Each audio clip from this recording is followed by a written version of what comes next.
एक ऐसा किला जिसे जीतने की तमन्ना तो हर किसी के दिलों में थी, लेकिन उनमें से उसे कोई जीत नहीं सका।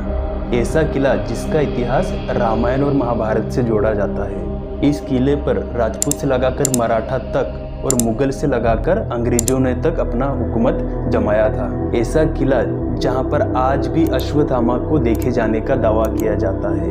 किले के ऐसे रहस्य भी सामने आए हैं जिनका जवाब आज तक विज्ञान के पास भी नहीं है। तो आइए आज की इस खास पेशकश में जानते हैं असुरगढ़ किले की अनकही कहानी, जिसे सुना तो सबने है लेकिन विश्वास नहीं होता। करीब 12वीं सदी में यदुवंश साम्राज्य के आखिरी शासक राजा आशा अहीर थे। इतिहासकार कासिम फरिश्ता के अनुसार इसके पास उस समय 8000 गाय और 3000 घोड़े की नस्लें थी। इसीलिए राजा आशा अहीर ने बुरहानपुर शहर के पास सतपुड़ा की गोद में इस किले की नींव रखी। इसकी भव्यता और सुरक्षा व्यवस्था का हर कोई दीवाना हो गया था। यहाँ तक जब 1295 में दिल्ली के सुल्तान अलाउद्दीन खिलजी दक्कन यात्रा से लौट रहे थे, तब उसकी नज़र इस किले पर पड़ती है। वह हमला करता है, लेकिन उसे जवाब में मुंह की खानी पड़ी थी। और फिर कुछ सालों बाद 1399 में फिरोज शाह तुगलक के सेनापति मलिक खां के पुत्र नसीर खां फारूकी की नज़र इस किले पर पड़ी। उसने एक योजना बनाई और बुरहानपुर पहुंच गया। उसने आशा अहीर से भेंट कर निवेदन कर कहा, मेरे भाई और बलकाना के जमींदार मुझे परेशान करते रहते हैं एवं मेरी जान के दुश्मन बने हुए हैं, इसलिए आप मेरी सहायता करें और मेरे परिवार के लोगों को इस सुरक्षित स्थान पर रहने की अनुमति दे दे तो कृपा होगी। आशा अहीर उदार व्यक्ति थे, इसलिए उसने नसीर खां की बात पर विश्वास करके उसे किले में रहने की अनुमति दे दी। नसीर खां ने पहले तो कुछ डोलियों में महिलाओं और बच्चों को भिजवाया और कुछ में हथियारबंद सिपाहियों को छुपाकर भेजा। आशा अहीर और उसके पुत्र स्वागत के लिए आए और जैसे ही डोलियां किले में प्रवेश करती है, अचानक डोलियों में से छिपे सिपाही राजा अहीर और उसके पुत्रों पर हमला कर देते हैं और उन्हें मौत के घाट उतार देते हैं। और इस तरह फारूकी सल्तनत का उदय हुआ इस किले पर। असुरगढ़ के किले पर फारूकी सल्तनत ने 200 वर्ष तक अपना वर्चस्व कायम रखा। 18 सितंबर 1437 में नसीर खान की मृत्यु के बाद आदिल खान नसीर खान की राजगद्दी संभाल लेता है। लेकिन फारूकी वंश के पतन की वजह इस वंश के आखिरी राजा बहादुर शाह जफर को माना जाता है, क्योंकि बहादुर शाह जफर घमंडी और अय्याशी करने वाला शासक था।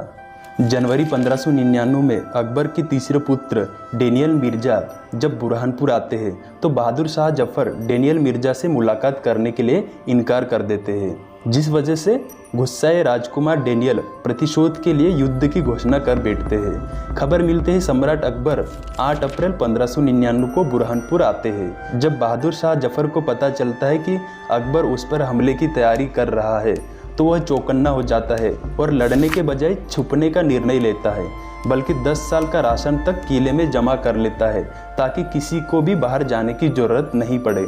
किला चारों तरफ से सील कर दिया जाता है, जिस वजह से अकबर की सेना को करीब 6 महीने तक इंतजार करना पड़ जाता है।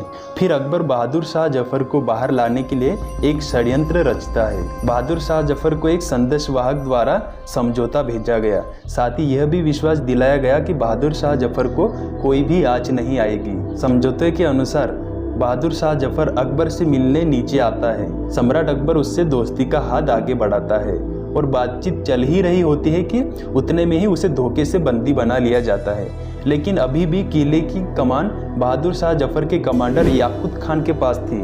लेकिन अब की बार अकबर की सेना के सामने याकूत खान भी अपने आप को ज़्यादा समय तक बचा नहीं पाया और 17 जनवरी 1600 में आखिरकार अकबर ने असुरगढ़ पर अपना परचम फहरा ही दिया। उसके बाद बहादुर शाह जफर को बंदी बनाकर आगरा भेज दिया गया, जहां पर 1624 में उसकी मृत्यु हो जाती है। अब डेनियल मिर्जा के कब्जे में बुरहानपुर भी आ गया था, लेकिन ज़्यादा समय तक रहा नहीं, क्योंकि 19 मार्च 1605 में डेनियल की शराब की लत की वजह से 32 वर्ष की उम्र में मृत्यु हो जाती है और उसी वर्ष अक्टूबर में सम्राट अकबर भी चल बसते हैं।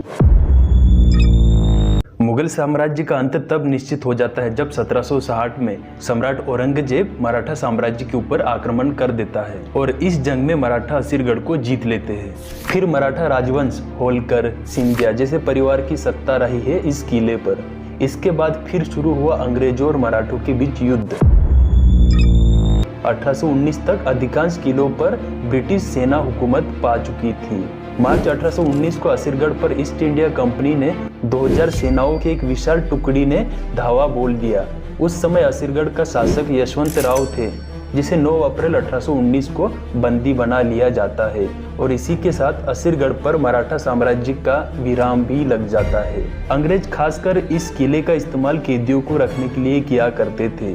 इन्हीं के समय में कब्रिस्तान, तलघर, फांसीघर, जेल खाने निर्माण किए गए, जो 2016 की खुदाई में फिर से देखने को भी मिले। खैर, असीरगढ़ किले पर आज़ादी तक अंग्रेजों ने हुकूमत चलाई और तब जाकर कहीं असीरगढ़ किले को भी आज़ादी मिली। अश्वत्थामा, भला महाभारत की इस पात्र को कौन भूल सकता है। गुरु द्रोणाचार्य के पुत्र अश्वत्थामा महाभारत के श्रेष्ठ योद्धा था, साथ ही वह सच्चे शिव भक्त भी थे, क्योंकि अश्वत्थामा चिरंजीवी है, जिसका मतलब ये कलयुग तक जीवित रहेंगे। इसके अलावा भगवान हनुमान, राजा बलि, व्यास जी, विभीषण, कृपाचार्य, परशुराम व ऋषि मार्कंडे भी चिरंजीवी माने जाते हैं। ऐसी धारणा है कि अश्वत्थामा असीरगढ़ के इस गुप्तेश्वर मंदिर यानी शिव मंदिर में ताप्ती नदी में स्नान के बाद फूल और कुमकुम चढ़ाते हैं। कुछ लोग कहते हैं ये घटना रोजाना होती है, तो कुछ का कहना है कि ये केवल पूर्णिमा अमावस्या पर घटित होता है। ये तो कुछ भी नहीं, स्थानीय लोगों से अश्वत्थामा को देखे जाने की भी कई खबरें सामने आई है। ऐसी ही घटनाएं जबलपुर के आसपास के क्षेत्रों में भी देखने को मिली थी। ऐसे भी अनुमान लगाए जाते हैं कि असीरगढ़ की इन खाइयों में कहीं गुप्त रास्ता भी मौजूद है, जो यहाँ से 80 किलोमीटर दूर खंडवा के जंगल में किसी एक मंदिर में जाकर खुलता है, और उस क्षेत्र में भी अश्वत्थामा की कहानियां काफी चर्चित है। मध्य प्रदेश के बुरहानपुर शहर से 20 किलोमीटर दूर सतपुड़ा की चोटी पर बना है असीरगढ़ का ये किला, जो समुद्र तल से 750 फुट और जमीनी स्तर से 250 फुट ऊंचाई पर है। किले के पूरे कैंपस का क्षेत्रफल 60 एकड़ है। किले की वास्तुकला में मुगल एवं राजपूत दो धर्म की कला का सुंदर नमूना देखने को मिलता है, जिसका निर्माण बलुआ पत्थर और सुर्खी चूना से किया गया था। सबसे खास बात, इस किले पर चढ़ने के लिए केवल 2 ही रास्ते हैं। असीरगढ़ के इस किले के 3 भाग है। ऊपर वाला असीरगढ़ का मुख्य किला और सबसे नीचे मलाईगढ़ और बीच में कमरगढ़ है। मुख्य तालाब के अलावा भी यहाँ छोटे बड़े 15 और तालाब और 14 कुएं हैं। किले की पूर्वी दिशा में फारूकी मस्जिद भी यहाँ की आकर्षक इमारत है। इसके अलावा सूफी संत हजरत शाह नोमान का मकबरा है, शिव मंदिर, रानी महल और अंग्रेजों के समय की कुछ इमारतें वगैरह है। तो ये थी कहानी असीरगढ़ किले की। अगर वीडियो में मैंने कोई चीज़ गलत बोल दी हो या फिर कोई बात बोलना भूल गया हो, तो आप कमेंट बॉक्स में प्लीज़ उसे लिख देना। साथ ही वीडियो को अपने दोस्तों के साथ शेयर करो, लाइक करो, और हाँ, सबसे इम्पोर्टेंट बात, आपने अभी तक बिली पॉइंट को सब्सक्राइब नहीं किया है तो अभी सब्सक्राइब करो।